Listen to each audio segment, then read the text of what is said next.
Greater love has no one done this than to lay down one's life for his friends.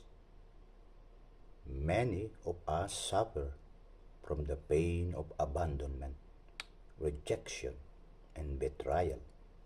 Despite all of this, through Christ we can understand the sacrificial, compassion, and enduring nature of true love.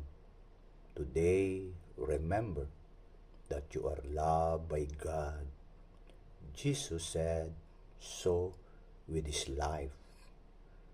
Love divine, so great and wondrous, deep and mighty, pure, sublime, coming from the heart of Jesus, just the same through tests of time.